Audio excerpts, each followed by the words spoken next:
शिव से कहीं ऐसी कोई बात नहीं है जो तुम्हारी कट जाए।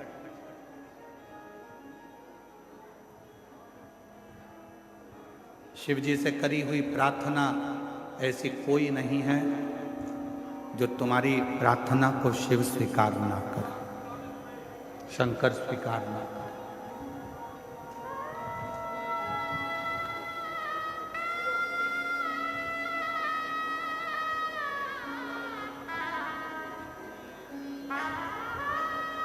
क्या चल रहा है अभी प्रयागराज में?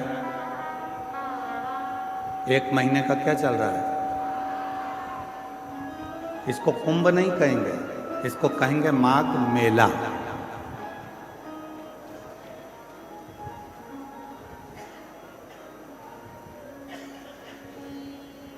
रामचरितमानस में भी इसका वर्णन है। संत आते हैं, निवास करते हैं, 1 महीना रुककर सत्संग करते हैं और फिर चले जाते हैं।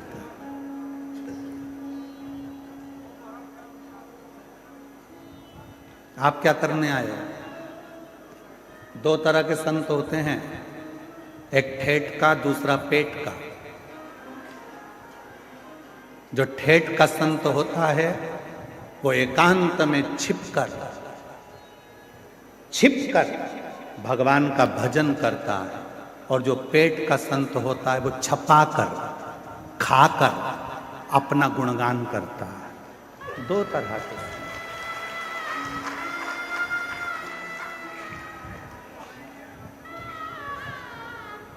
एक छपाकर खुश होता है, एक छिपकर खुश होता है।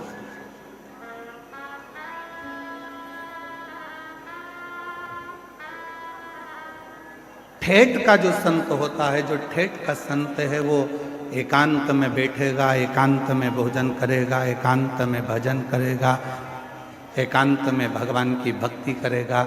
इसलिए जितने कल्पवासी हैं जो यहाँ कल्पवास करने के लिए आए हैं, वो ये नहीं देखते कि मेरे कमरे में, जिस टेंट में मैं रह रही हूँ, उस टेंट में हीटर लगा है कि नहीं लगा। जो कल्पवास करने वाले हैं वो ये नहीं देखते कि मेरे टेंट के अंदर अच्छी व्यवस्था है कि नहीं। जो कल्पवास करने वाले हैं वो ये देखते हैं, वो ये भी नहीं देखते कि मेरा टेंट बिल्कुल रोड के किनारे है कि नहीं। जो कल्पवासी होते हैं वो कोने में, एकांत में छुपकर अपना तंबू लगाकर उसमें बैठकर राम नाम, कृष्ण नाम, शिव नाम भजते हैं, छिपकर रहते हैं, छपाकर नहीं, सामने आकर नहीं। क्यों हमारे शास्त्रों में कहा गया कि संत, साधु, गुरुजन, तपस्वी जन, साधु, सन्यासी, तपस्वी जन जंगल में जाते थे, वन में जाते थे, तपस्या करते थे, वन में जाकर छिपकर बैठ जाते थे, तप करते थे। जहां कोई ना आए वहां संत जाकर, साधु जाकर, गुरुजन जाकर, तपस्वी जन जाकर साधना करते, तप करते थे, साधना करते थे। तो क्या पहले के संत शहर में जाकर तप नहीं कर सकते थे जिससे लोग हमको देखें? क्या पहले के संत शहर में पहुंचकर क्या अपना प्रचार करने का प्रयास नहीं कर सकते थे कि हमको देखें लोग, हम इतनी साधना कर रहे हैं, हम इतना तप कर रहे हैं, हम इतना व्रत कर रहे हैं, लोग हमको देखें, सोशल मीडिया पे डालें, लोग हमको पहचानो? क्या पहले के संत शहर में जाकर तप कर कर दुनिया को नहीं दिखा सकते थे? पर उनको मालूम है, छपाकर सामने आकर यदि भगवान को पाने का प्रयास करूंगा तो मेरा भोले भंडारी कभी नहीं मिलेगा।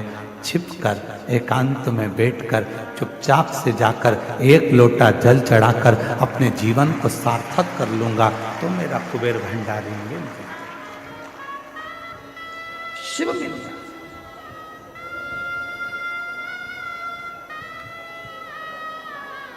कई लोग कहते हैं, गुरुजी हम सवेरे सवेरे तैयार नहीं हो पाते और लोटा लेके मंदिर में पहुंच जाते हैं जल चढ़ाने, चलेगा क्या? हमने कहा चलेगा। तो कहा हम लोटा लेके जैसे मंदिर में जाते हैं तो पंडित जी कहते हैं कि बताओ, लोटे को साफ भी नहीं करा, गंदा लेकर आ गए, काला काला हो रहा है और खुद भी तैयार नहीं हुई और आ गई एक लोटा जल चढ़ाने के लिए। तो हमारा निवेदन है, हाथ जोड़कर कह देना, मैं कितनी भी तैयार हो जाऊं, मेरा भोले बाबा मेरे ऊपर के रूप को नहीं देखता, मेरा भोले बाबा तो मेरा मन देखता।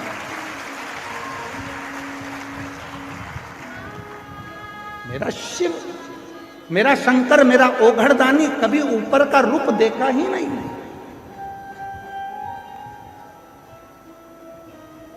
आप कितने सुंदर हो, उसको मतलब नहीं।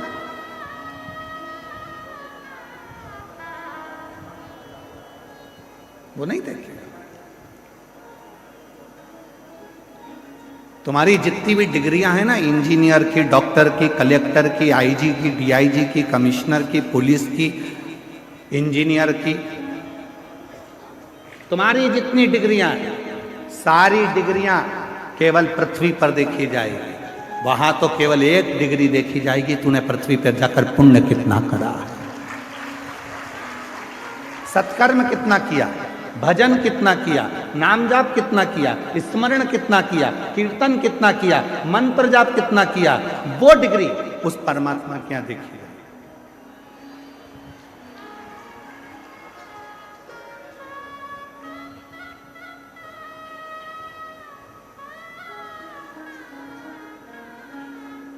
हम ईमानदारी की बात बोले, हम सतुआ बाबा के यहाँ कथा करने क्यों आते हैं? हम एक बार कथा करने आते और हम पक्का है दूसरी बार नहीं आते। पर आज ये कथा करने के लिए माघ मेले में हम शायद मैं कहता 3 एक बार महाराज जी, तीसरी बार हमारा आना हो गया। आपको मालूम है हम क्यों आते हैं, किस लिए आते हैं? हमारा आने का केवल एक कारण है कि यहाँ किसी के बैठने के लिए पास का सिस्टम नहीं चलता। यहाँ तो जो आया वो बैठ गया।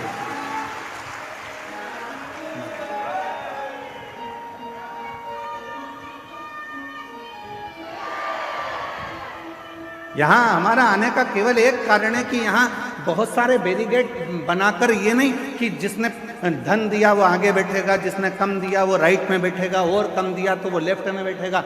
यहाँ तो महाराज जी के, इस सतुआ बाबा जी के शिविर में कथा हो रही है और मैं सतुआ बाबा जी संतोषाचार्य महाराज जी को, जगत गुरु संतोषाचार्य जी महाराज जी को धन्यवाद दूंगा कि उन्होंने चारों तरफ की टीनों को, जो चारों तरफ से बैरिकेड लगे थे, टीन लगी हुई थी, पंडाल एक अंदर की ओर ये आश्रम था, उन्होंने सब दूर की टीन को उखड़वा दिया और कह दिया जहां तक लोग बैठ सके उनको बैठ।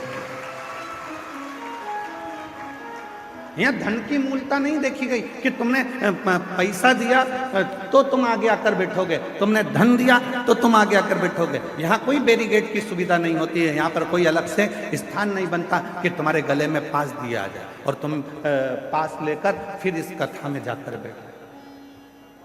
इसीलिए इस कथा में हम 3 साल से लगातार आ रहे हैं, क्योंकि यहाँ सतुआ बाबा जी जो कथा या आयोजन कराते हैं वो केवल हर हर महादेव के लिए, देवाधिदेव महादेव के लिए, विश्वनाथ जी के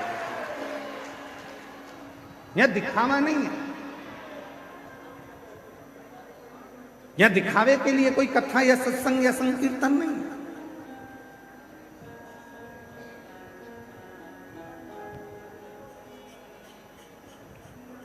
यहाँ तो केवल आपकी अविरल भक्ति, आपका भजन, स्मरण, कीर्तन और मंत्र,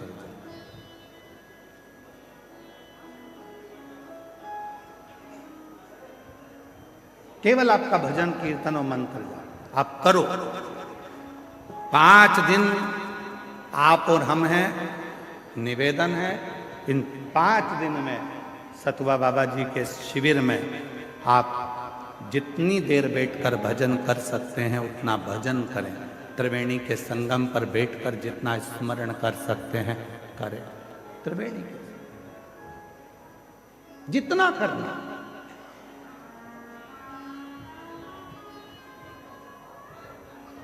और नहीं तो हम तो एक बार आते और एक बार में देख लेते कि भैया यहाँ तो कुछ अलग बात है, तो फिर हम ना आते। महाराज जी, हमारी आदत थोड़ी सी बड़ी गलत है। हम जहाँ देख लेते हैं कि गड़बड़ है तो हम वहाँ जाते नहीं, परंतु हमने देखा यहाँ कोई वीआईपी पास नहीं, कोई वीआईपी ट्रीटमेंट नहीं। और आप लोग यहाँ पंडाल में रात्रि को रुके हो गए, आपसे किसी ने कहा कि 500 रुपये दो? जम के बोलो जरा। नहीं। किसी ने आपसे कहा कि 1000 रुपये दो आगे बैठने का? कोई नहीं। इसीलिए हमारा मन सतुआ बाबा जी के इस शिविर की ओर हर साल खींच कर लेकर आ जाता है और यहाँ कथा कर। महाराज ये भाव आप, और मैं आपको इस चीज के लिए धन्यवाद दूंगा, जितनी सरलता आप में इतने वर्षों में हम दर्शन कर रहे हैं, आपकी ये सरलता पूरी जिंदगी भर रहे और आपका स्नेह सत्सर, ये अविरल भक्ति, इसको भक्ति कहते हैं, इसको विश्वास कहते हैं, इसको भरोसा कहते हैं, दृढ़ता। शिव क्या है? मेरे शंकर भगवान के यहां पर भगवान नारायण भी अगर आए हैं तो शिव जी के सम्मुख में आकर खड़े होकर लक्ष्मी जी भगवान नारायण से कहती हैं कि आप भगवान शंकर को कुछ देकर प्रसन्न कर लीजिए।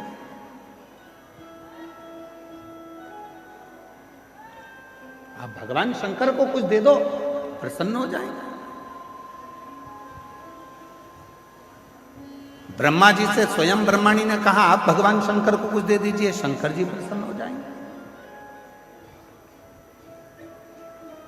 इंद्राणी ने इंद्र से कहा कि शिव जी को प्रसन्न करना है तो कुछ दे दीजिए, शिव प्रसन्न हो जाएंगे।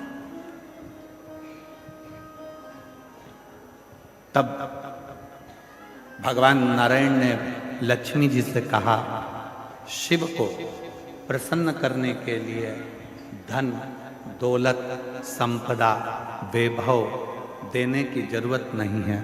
शिव को अगर कुछ देना है तो अपने चलते हुए समय में से, अपनी चलती हुई श्वास में से, अपने चलते हुए जीवन में से 2 क्षण राम नाम का दे दीजिए, शिव जी आपके हो जाएंगे। केवल राम नाम, केवल कृष्ण नाम, केवल भगवत नाम, केवल भजन स्मरण शिव को दे दो, शिव तुम्हारा हो जाए।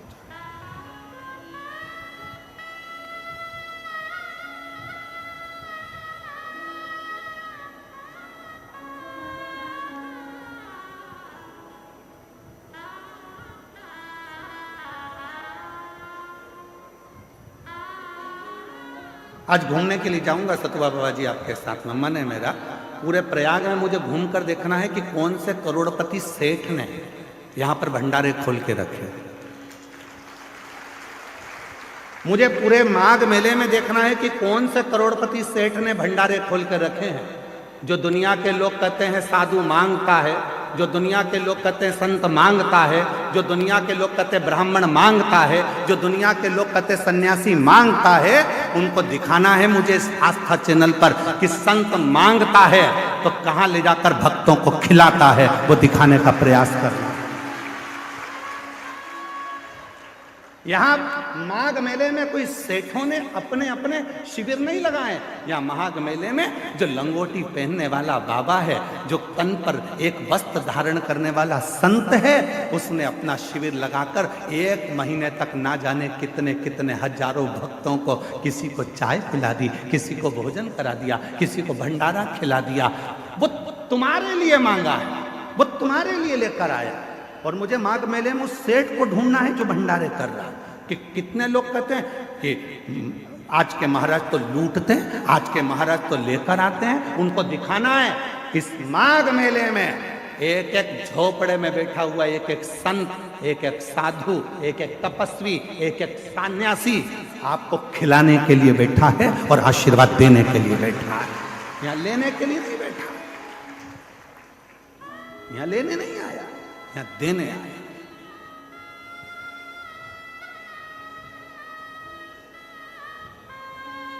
और कोई कोई कहते हैं बाबाओं के पास इतना माल कहां से आता है, क्योंकि बाबाओं के पास एक काम है, बाबा जितना देता है उतना ऊपर वाला उसको देता है। तुम देना चालू करो, बाबा जैसा तुम्हें भी देना चालू कर देगा। तुम संत नामदेव जी महाराज से कहा गया कि नामदेव जी महाराज एक बात बताओ, तुम्हारे झोपड़े में आग लग गई थी, तुम्हारा झोपड़ा जल गया था, तुम्हारा घर जल गया था, फिर रात भर में तुम्हारा घर बनाया किसने? तो एक काम करो, नामदेव जी ने कहा मेरे रिश्तेदार आए थे उन्होंने बना दिया, तो हमारा भी घर बनवा दो तुम्हारे रिश्तेदार से। तो नामदेव जी ने कहा लगाओ आग अपने घर में,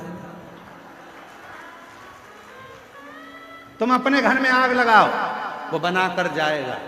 तुम भी तो एक बार लुटाना प्रारंभ करो, देना प्रारंभ करो। जब दोनों हाथ से तुम देना प्रारंभ करोगे तो हजारों हाथ से वो देना तुम्हें प्रारंभ कर देगा। तुम देव तो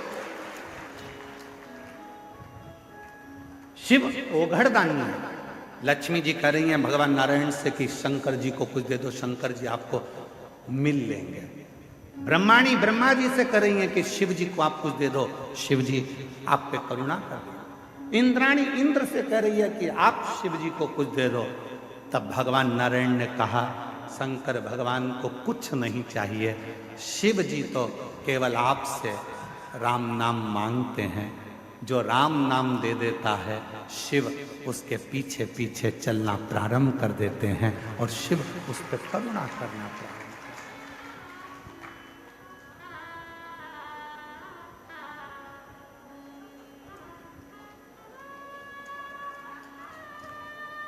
ऐसे दयालु नाथ से रिश्ता बनाइए, ऐसे दयालु नाथ से। मेरी जीजियों, सबको आता है ना? आप सबको मालूम है हम हमारे भजन नहीं बदलते। हम ज़्यादा भजनों को इसलिए नहीं बदलते क्योंकि कथा में आप जितनी देर बैठो तो आप लोगों को मालूम होना चाहिए कि जो भजन गुरु जी गाएंगे वो भजन आपको भी गाना, क्योंकि हमारे भजन नहीं होते। हम भगवान से प्रार्थना करते हैं इन शब्दों के माध्यम से कि हम पर भी कृपा करें। तो आपको भी अपनी वाणी में बोलना है साथ साथ, ऐसे दयालु नाथ से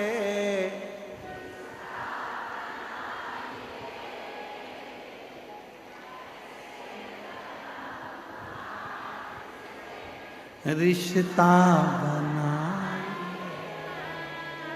एक वर दे दो, अंतिम श्वास तक तेरी कृपा, आखिरी सांस तक तू मिलता है। आई माघ मेले में 5 दिन की शिवपुराण सुनने के लिए आई। मैं जानती हूं कि मैं 1 महीना कल्पवास नहीं कर सकती, मेरे बच्चे छोटे हैं। मैं 1 महीना माघ मेले में नहीं रह सकती क्योंकि मेरा परिवार बड़ा है। 1 महीना मैं बाबा इस माघ के मेले में कल्पवास नहीं कर सकती क्योंकि मैं घर में परिवार को लेकर चलने वाली हूं। पर बाबा आज विश्वास से कहती हूं 5 दिन भी अगर मैं इस पंडाल में बैठकर कथा सुनूं तो मेरे भोले बाबा, हे मेरी गंगा मैया, मेरे इस 5 दिन की रात्रि को कल्पवास की 1 महीने की रात्रि मान ले, उतना फल देना मुझको। मैं 5 दिन रहूंगी, 5 दिन तेरा भजन करूंगी और 5 दिन में मुझे विश्वास है तू मुझे खाली नहीं भेजेगा, मेरी झोली खुशियों से भरकर भेज देगा। मेरा विश्वास है, मेरा भरोसा।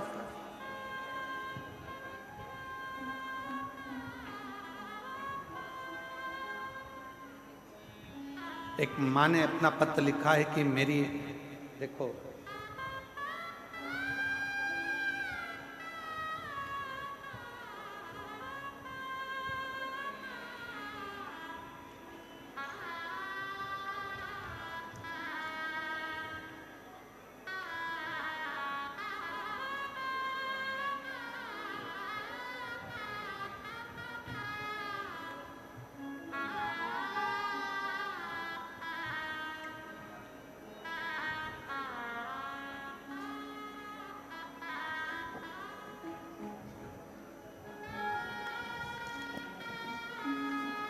मेरा नाम नूतन सोनी है, मैं फतेहपुर जिले से आई हैं। कहीं बैठी हो नूतन जी, आप ही हैं? ऐसा हाथ हिला दो एक बार।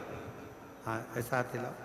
ठीक है, आइए आइए, एक बेलपत्र लेकर गए। मेरा नाम नूतन सोनी है, मैं फतेहपुर जिले से आई हूँ। मेरा मोबाइल नंबर ये है। श्री शिवाय नमस्तु। मैं प्रणाम करती हूँ। 2020 में कर्जा बहुत हो गया था। इतना कर्जा हो गया कि उस कर्जे को चुकाना भारी पड़ गया। बढ़ता बढ़ता कर्जा और लाखों में बढ़ गया, दुगना तिगना चौगना। किससे कहूं? तब कर्जा बढ़ते बढ़ते जब लाखों में और ज्यादा, 20 लाख से भी ज्यादा और बढ़ता चले गया। जैसे जैसे साल निकल रहे थे कर्जा तिगना चौगना होते जा रहा था। तब किसी ने कहा कि वो सियोर वाला बाबा कथा कहता है, उसके पंडाल में बैठकर जो मांगा जाता है वो मिलता है। आ गई प्रयागराज के कुंभ के मेले में, पंडाल में बैठ गई। मुझे नहीं मालूम था, मैं मेले में फंसती फंसाती एक दिन कथा में पहुंचकर बाबा से विनय करी, झोली पसार कर कहा, मेरा कर्जा बहुत ज्यादा हो गया है, तुझे चुकाना। आप कहते हो कि पंडाल की मिट्टी को भी सिर से लगाना, मैं तो उठाकर ले गई पंडाल की मिट्टी को। गुरुदेव,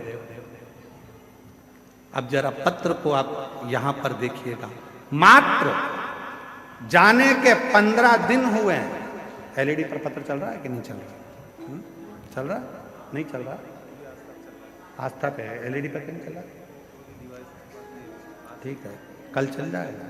प्रयास करिए यहाँ के लोग भी पत्र को पढ़ें। आस्था पे चल रहा है पत्र, ध्यान दीजिएगा। और एलईडी पर कल से चल जाएगा। 15 दिन, केवल 15 दिन निकले, ना जाने वो पंडाल की मिट्टी में क्या था। और 15 दिन के बाद मेरा धीरे धीरे कर कर 20-20 लाख का कर्जा मेरे बाबा ने जो चुकाना चालू करा, आज मैं पूरे कर्जे से मुक्त होकर बाबा की कथा को सुनने के लिए पंडाल में बैठी हूं। ये शिव की बात। आज एक भी कर्जा मेरे माथे पर नहीं, एक कर्जा मेरे मस्तक पर नहीं।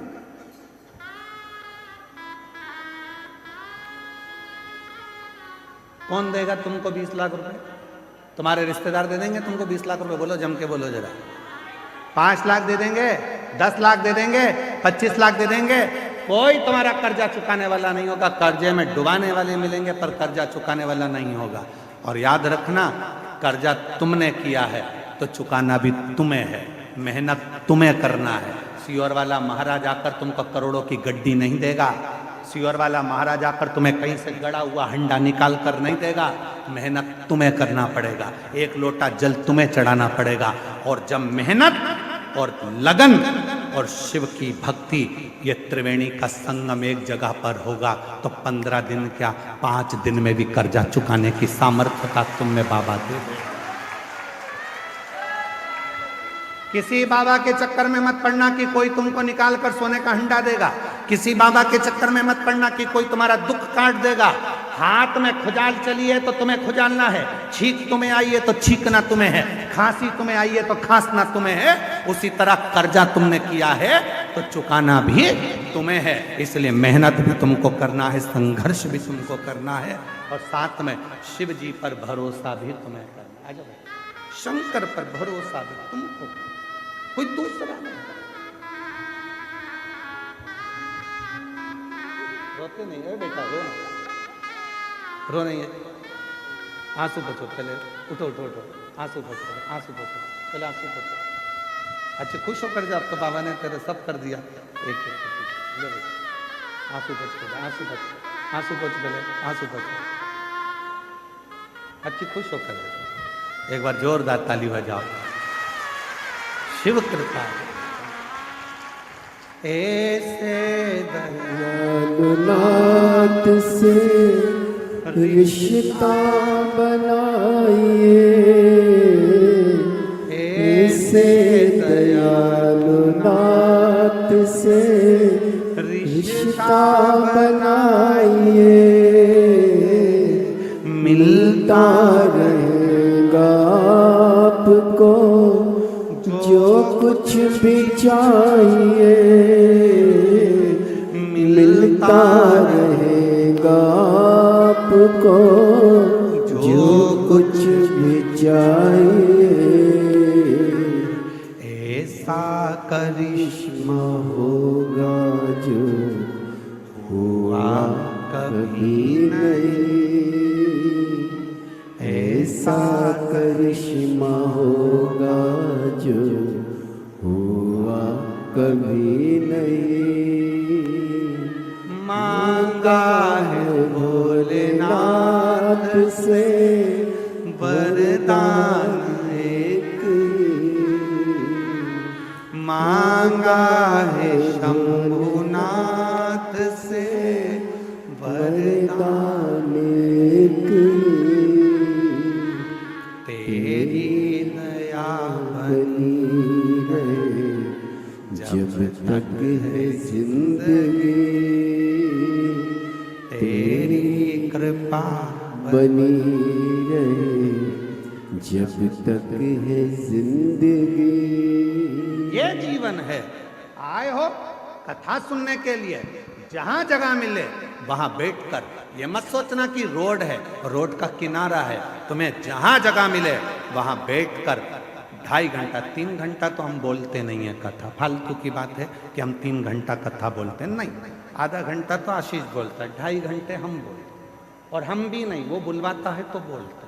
2.5 घंटे की कथा में जितनी देर बैठो उतनी देर आप उस बाबा से अपने मन की लगन को जोड़ने का प्रयास करना। ये सोचना सियोर वाला बाबा कथा नहीं कह रहा, गंगा के घाट पर, त्रिवेणी के घाट पर मेरा ओघड़ दानी कुबेरेश्वर महादेव तुम्हारी झोली भरने के लिए आया है और भर कर जाएगा। इस विश्वास के साथ कथा को श्रवण दे देगा, क्या ना देगा। किसकी सामर्थ्यता होगी? ये पत्र में लिख रही है वो बहन कि 15 दिन नहीं लगे और 15 दिन में मेरे लाखों लाखों का कर्जा चुका दिया। किसकी सामर्थ्यता होगी? कौन दे देगा लाख? कौन सामर्थ्यता? उस परमात्मा की कृपा होगी तो उस परमात्मा ने अगर जगत ने तोड़ी और उसने जोड़ी, फिर किसी के बाप में दम नहीं है कि कोई तोड़ के बता दे। किसी के बाप में दम हो तो तोड़ के बता दे, जब वो जोड़ता है तो कोई नहीं तोड़ता।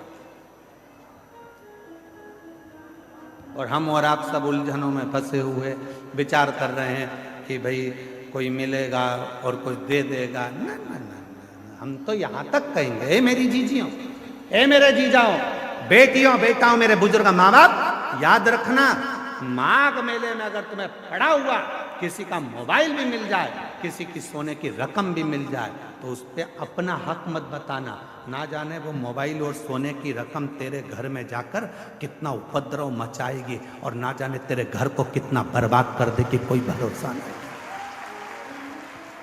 यहां सोने की रकम ढूंढने मत आना। यहां कई लोग होते हैं, गंगा का पानी उतरता है तो चुंबक को डाल डालकर उसमें से सोने चांदी के सिक्के ढूंढा करते हैं। अरे धिक्कार है जो गंगा का पानी उतरने पर तुम सोने और चांदी के सिक्के ढूंढते हो। गंगा का पानी उतरने पर तुम उस मिट्टी में महादेव को ढूंढने का प्रयास करना, तो शायद तुम्हारी जिंदगी संवर जाए, शायद तुम्हारी जिंदगी संवर जाए। शिव महापुराण की कथा कहती है, जिस तालाब का जल कम होता है, जिस कुएं का जल कम होता है, जिस नदी का जल कम होता है, जिस सरोवर का जल कम होता है, वहां की मिट्टी को लाकर जब पार्थिव लिंग का निर्माण कर कर पूजन किया जाता है, तो उस नदी का जल स्तर जितना बड़ा होता है, उस नदी में जितना पानी पहले भरा होता है, उतना भंडार भोलेनाथ उसके घर में भरना चालू कर देते हैं। ये हमारा शास्त्र प्रमाण है। शिव को बनाने के लिए उसमें से मिट्टी ढूंढो, और तुम क्या ढूंढ रहे हो? चुंबक डाल के पैसा, चुंबक डाल के सिक्का, और लगे कितने हाथ में? 100, 200, 500, 1000, 2000, 1 लाख, 1.5 लाख रुपए हाथ में लगे होंगे। इससे ज्यादा क्या लगेंगे? 2 लाख लगे होंगे, इससे ज्यादा क्या लगेंगे। पर यदि उसमें से जब नदी का स्तर नीचे जा रहा था, कुएं का पानी कम हो रहा था, तालाब का पानी कम हो रहा था, जलाशय का पानी कम हो रहा था, उस समय पर वहां की मिट्टी को लाकर पार्थिव का निर्माण करते, शिवलिंग बनाकर उसकी पूजन कर कर विसर्जन कर देते, तो नदी पूर्व में जितनी भरी हुई थी उतना भंडार मेरा भोलेनाथ तेरे घर का भर देते। ये हमारा शास्त्र का है।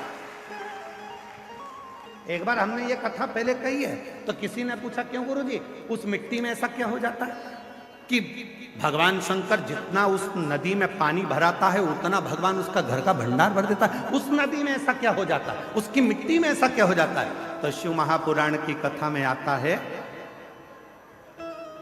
कृष्णेश्वर महादेव की कथा। 12 ज्योतिर्लिंग में से 12वां ज्योतिर्लिंग। सुधर्म नाम के ब्राह्मण की 2 धर्म पत्नी थी, भूष्मा और सुदेहा।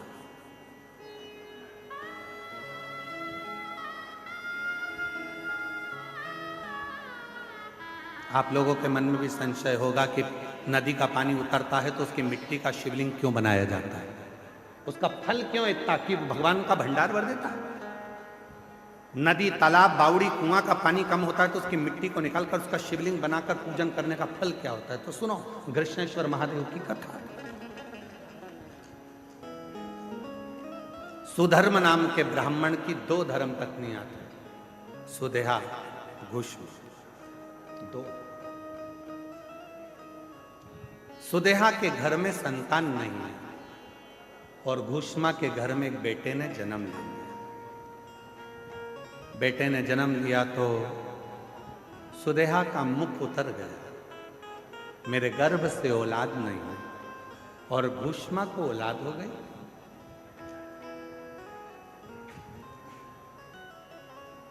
सुधर्म ने अपनी पत्नी भूष्मा से कहा कि तेरे गर्भ से यदि एक बच्चा हो सकता है तो तेरे गर्भ से और भी बच्चे जन्म ले सकते हैं। तेरा जो बेटा है इस बेटे को तू सुदेहा को दे।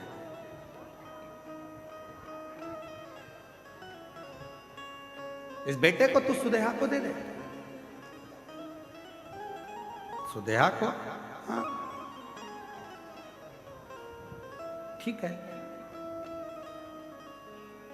उत्सव रखा बड़ा भारी और भूष्मा ने अपने बेटे को सुदेहा की गोद में दे दिया। अब भूष्मा का बेटा नहीं, अब सुदेहा का बेटा।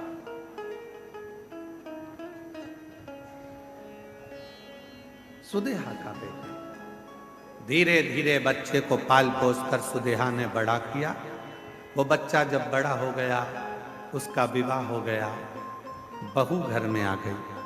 बहू आई तो बहू को मालूम पड़ा कि मेरी असली सास तो भूष्मा है। सुदेहा की गोद में मेरे पति को दिया गया, पर सास तो भूष्मा।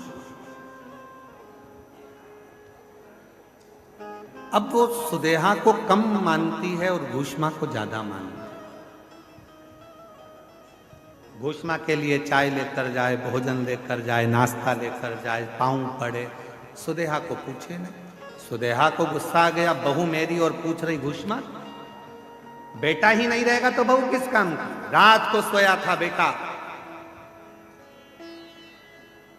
बहू गई थी मायके और बेटा सोया था। तभी सुदेहा ने अपने बेटे के तलवार से काट काट के टुकड़े कर दिए, कपड़े में बांध लिए, सिर पे पोटली रखी, तालाब में फेंक। तालाब में फेंक, एक बावड़ी में, एक तालाब में।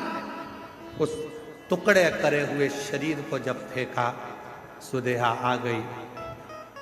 समय निकला, तालाब का जल नीचे जा रहा था और भूष्मा उसी सरोवर की मिट्टी को लाकर उसका शिवलिंग बनाकर पूजन कर मिट्टी के शिवलिंग को, पार्थिव शिवलिंग को सिर पे रखकर चली और तालाब में विसर्जन करने चली। मन में आया, बाबा बहुत दिन से मैंने अपने बेटे को नहीं देखा, ना जाने बेटा कहाँ चले गया, दिखता ही नहीं। बस वो पार्थिव शिवलिंग तालाब में गया। थोड़े से पानी में जो पानी का स्तर गिर रहा था, टुकड़े टुकड़े हुए हुए बेटा कई दिन पहले मरा था, वही बेटा तैरता हुआ बाहर निकल कर आ गया।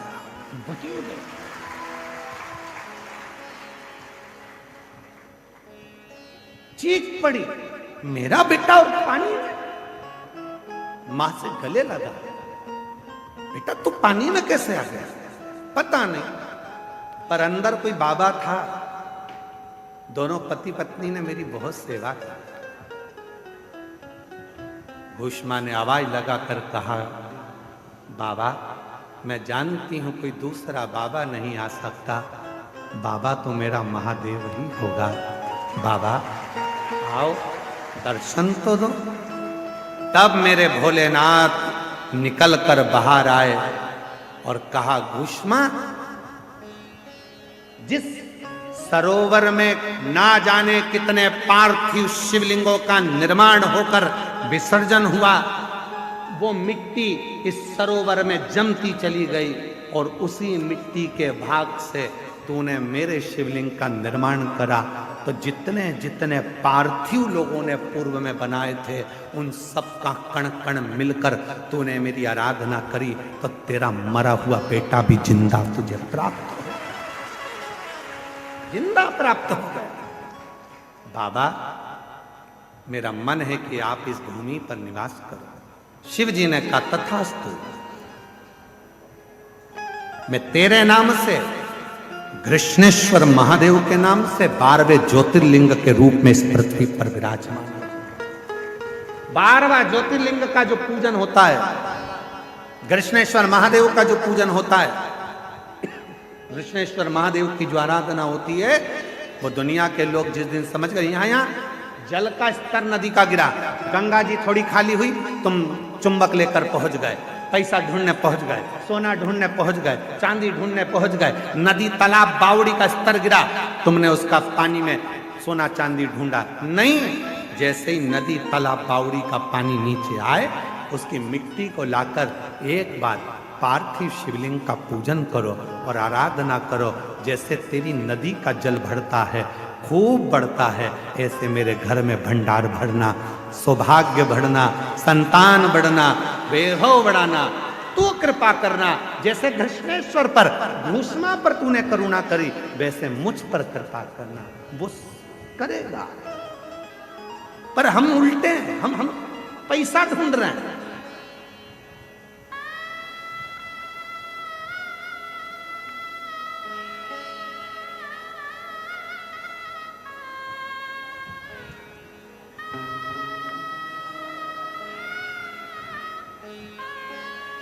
यहां दो तरह के लोग आते हैं गंगा का स्नान करने के लिए त्रिवेणी के घाट पर। एक हर हर गंगे करने आते हैं और एक सबको नंगे करने आते हैं।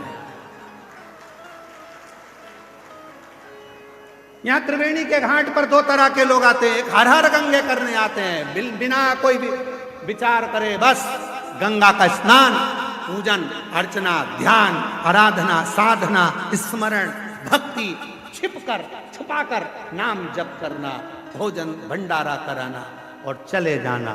और दूसरे तरह के आते हैं, सबको नंगे करने आते। ये गया गंगा के जल में और वो गया चुपचाप से तुम्हारे कपड़े मपड़े भरे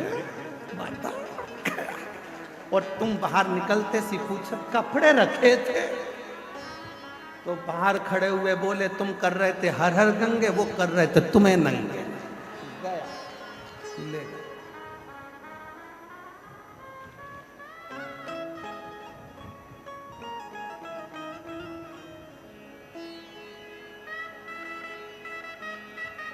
एक चतुर व्यक्ति होता है, गंगा नहाने से पहले अपने कपड़े अपने पहचान वालों को देकर जाता है। बोलो रे जल्दी से बोलो, सही है कि गलत है?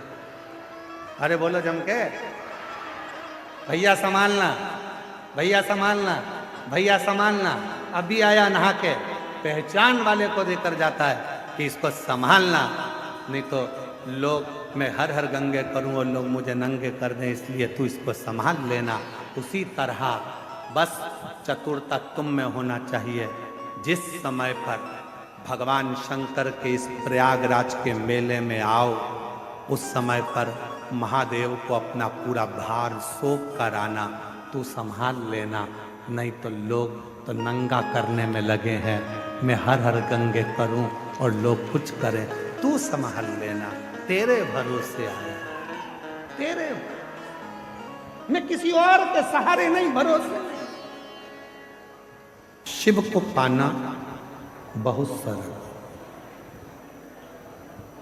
एक देवराज नाम के ब्राह्मण के प्रसंग से शिव महापुराण प्रारंभ हुआ। जो कभी शिव के मंदिर नहीं गया, जो कभी भगवान शंकर के शिवालय में नहीं पहुंचा, मंदिर नहीं गया, कभी शंकर जी के मंदिर में जाकर उसने एक लोटा जल नहीं चढ़ाया, पर उसकी माता शिव के बिना एक क्षण नहीं रही। और शिव महापुराण की कथा में बड़ौदा में एक बात कही थी, जिसके परिवार का यदि एक व्यक्ति भी शिव के मंदिर में जाकर यदि एक लोटा जल चढ़ाना प्रारंभ करता है, तो उसके जल का फल उसकी जितने परिवार में सदस्य हैं सबको प्राप्त होना प्रारंभ।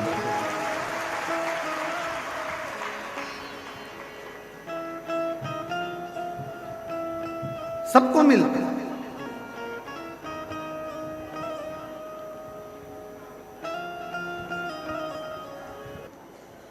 एक देवराज नाम के ब्राह्मण से इस कथा का प्रारंभ हुआ है। वो देवराज जो कभी शंकर के मंदिर नहीं गया, वो देवराज जो कभी शिव को नहीं भजा, वो देवराज जो कभी शंकर का स्मरण नहीं करता, वो देवराज जिसने कभी शिव नाम, शिव भक्ति, शिव स्मरण नहीं किया, फिर भी शिव ने कृपा करी उस पर, फिर भी ओघड़दानी ने, भगवान शंकर ने उस पर करुणा करी। क्यों? परिवार का यदि एक व्यक्ति भी शिव का स्मरण करता है तो उसका फल मिलता, उसका फल।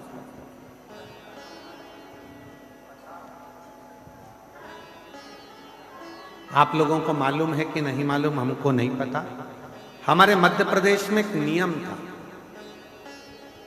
पुराने समय में जब कोई तीर्थ कर कर आता था, तो तीर्थ कर कर जब वो आता था तो उसके चेहरे का दर्शन करने के लिए हमारा पूरा मोहल्ला, पूरा गांव एकत्रित होता था। क्यों? उसने जिन नेत्रों से बद्रीनाथ का दर्शन किया, उन्होंने जिन नेत्रों से द्वारकानाथ का दर्शन किया, उन्होंने जिन नेत्रों से जगन्नाथ का दर्शन किया, उन नेत्रों से जिसने रामेश्वरम का दर्शन किया, त्रिवेणी का स्नान किया, उसके नेत्रों के द्वारा यदि हम सामने खड़े हो गए और वो दृष्टि हम पर पड़ गई तो हम भी सिद्ध हो जाएंगे, चाहे हम तीर्थ गए। इतना फल है तीर्थ जाने वाले के आकर दर्शन करने का, इतना फल प्राप्त हो, इतना फल।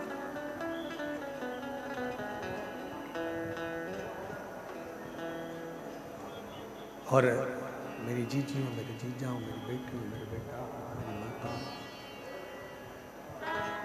मेरे बुजुर्ग माता पिता,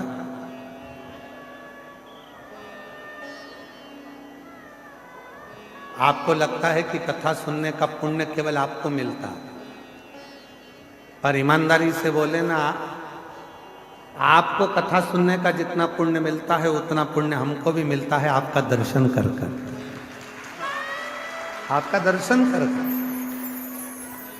आपके भीतर जो शंकर भगवान की अविरल भक्ति विराजमान है, ना आप गादी देखते हो, ना चादर देखते हो, ना ठंड देखते हो, ना गर्मी देखते हो, ना बारिश देखते हो, बस उसके भरोसे आश्रित होकर कथा सुनने के लिए चल देते हो, बैठ जाते हो। भोजन मिला तो ठीक, ना मिला तो ठीक, आया तो ठीक, ना आया तो ठीक, नहीं तो कथा तो सुन।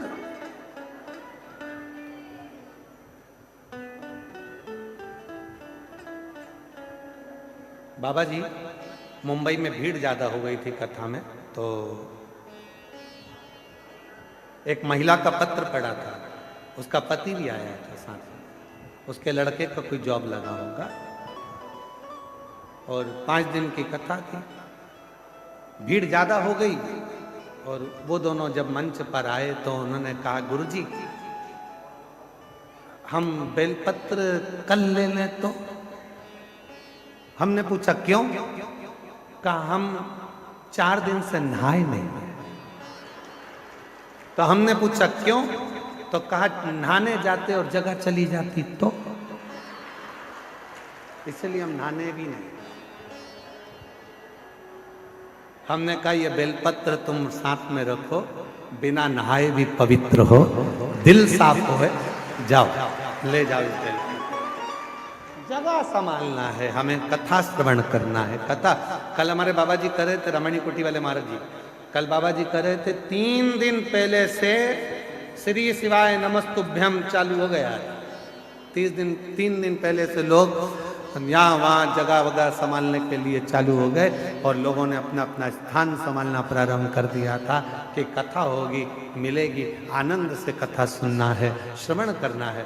बाबा जी हमने कथा के शुरू में आपके लिए एक बात कही कि कोई वीआईपी पास नहीं, क्योंकि भक्त से बड़ा दुनिया में कोई वीआईपी हो भी नहीं सकता। भक्त ये आपकी सरलता, आपकी साधना। सर आ जाओ, सरल।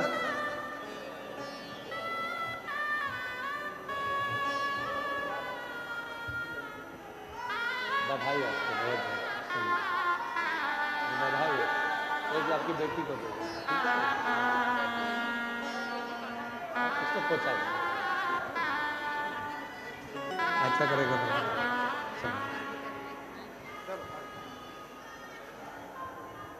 जो दिल से मांगोगे वो दिल से दे देगा, जो दिल से मांगोगे वो दिल से दे देगा। मेरा भोला भंडारी है, खाली झोली भर देगा।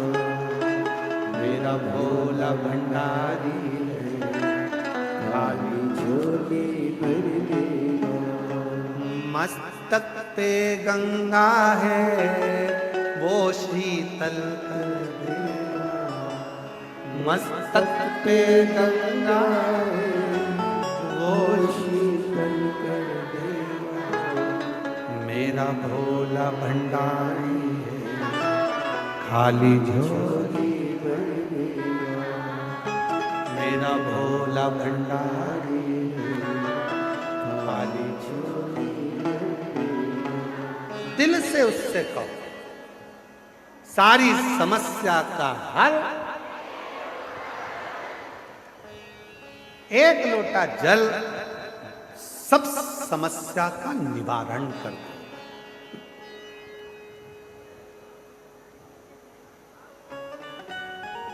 और वो लोटा ही सबसे भारी है।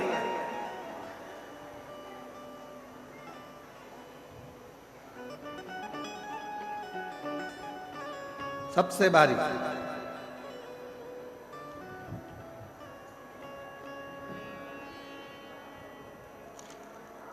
महाराज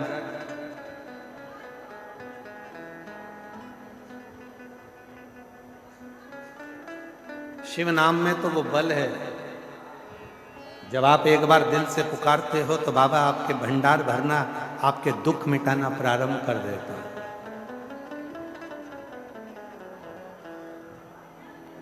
एक बहुत सुंदर प्रसंग है। एक बिरजा नाम का सेठ था और एक बिरजा नाम का सेठ, उसके शरीर में एक रोग हो गया।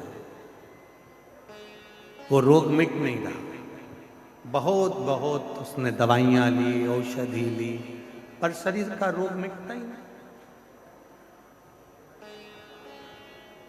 कभी कभी ऐसा रोग लग जाता है जो रोग समाप्त ही नहीं। बिरजा नाम का एक सेठ था, शरीर में रोग हो गया। कभी कभी ऐसा रोग एक बेटी ने लिखा है कि मेरे शरीर में एक ऐसा रोग हो गया था कि मैंने डॉक्टरों के सामने बड़े बड़े डॉक्टर से भी कह दिया था ये रोग अगर समाप्त नहीं हो रहा तो मुझे एक इंजेक्शन ऐसा लगा दो कि मैं मर जाऊं। क्या करूं ऐसे रोग में जिस शरीर में से पूरा शरीर की खाल निकल रही है, जलन कर रहा है, हाथ पैर पूरे बेकार होने लगे। विरजा सेठ शरीर में लग गया रोग, धन था, वैभव था, सत्ता थी, सब कुछ था, पर शरीर का रोग नहीं छूट रहा। व्यक्ति समझता नहीं है, वो सोचता मकान, दुकान, बंगला, जमीन, जायदाद, गाड़ी, महल यही मुकाम है। नहीं, जन्म लेने वाले व्यक्ति की 3 चीजें एक जैसी होती है। पहले नंबर पर मकान अलग हो सकते हैं पर मसान एक ही होगा।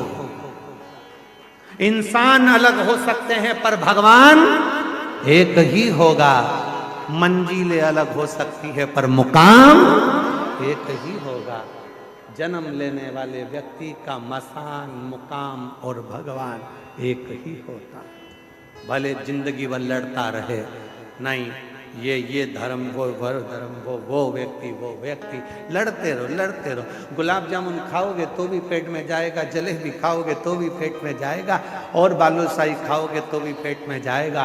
उसी तरह चाहे राम कहो, चाहे कृष्ण कहो, चाहे शिव कहो, चाहे देवी कहो, आखिरी में जाना उस परमात्मा के पास ही है, उसका ही भजन जाना भाई। फिर भी हम भटक रहे। कोई आकर कह देता है अभी राम जी का क्रेज ज्यादा है कि शिव जी का क्रेज ज्यादा है कि कृष्ण जी का क्रेज। ना, तुम्हारा क्रेज हो सकता है पर भगवान का नहीं। भगवान तो भगवान है।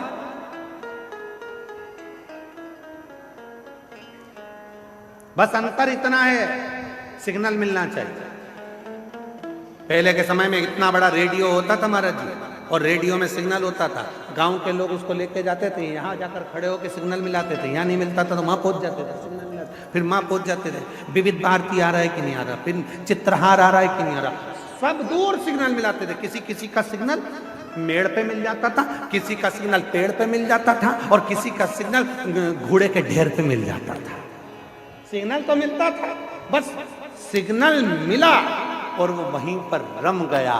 उसी तरह तुम कथा में जाते रहो, एक दिन सिग्नल मिल जाएगा तो वो भी तुम्हें अपना बना लेगा। सिग्नल मिलना चाहिए। सबके रेडियो चालू रखो, सबका मन परमात्मा मेरे भोलेनाथ से सिग्नल मिलाते, और किसी की चैनल चेंज करा करो। ओम नमः शिवाय, ओम नमः शिवाय, ओम नमः शिवाय, सिग्नल नहीं मिल रहा। नमः शिवाय, नमः शिवाय, सिग्नल नहीं मिल रहा।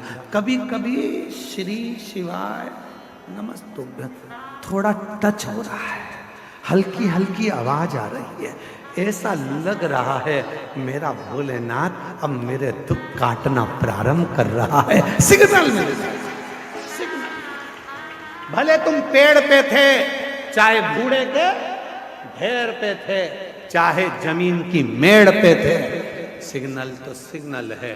तुम कहीं पर भी रहो, मेरा शंकर तुम्हें ढूंढ कर तुम्हें एक दिन राज सत्ता में, आनंद में, सुख में, प्रसन्नता में बिठा कर ही रहेगा। वो शिव सिग्नल।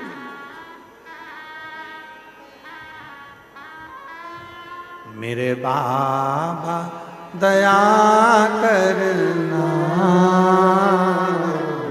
मैं तेरे भरोसे भोले बाबा दया करना, तेरे भरोसे। सिग्नल मिलाना है। बिरजा नाम का सेठ सिग्नल नहीं मिला पा रहा था। धन तो था पर मन पवित्र नहीं था, शरीर में रोग हो गया था, बीमारी हो गई थी। देखो शिव भक्त के दर्शन का फल क्या होता है। इसलिए गुरु जी से कभी नहीं कहना चाहिए कि हमारे सिर पे हाथ रखो।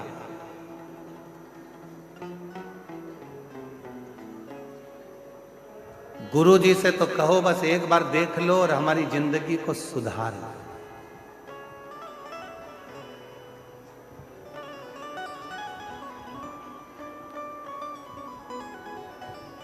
लोग कहते हैं गुरु जी बहुत दुखी हूं, सिर पे हाथ रख दो। अरे पागल हो गए हो? अब यहाँ सतुआ बाबा के शिविर में एक जगह पर डीपी लगी होगी, लाइट की डीपी,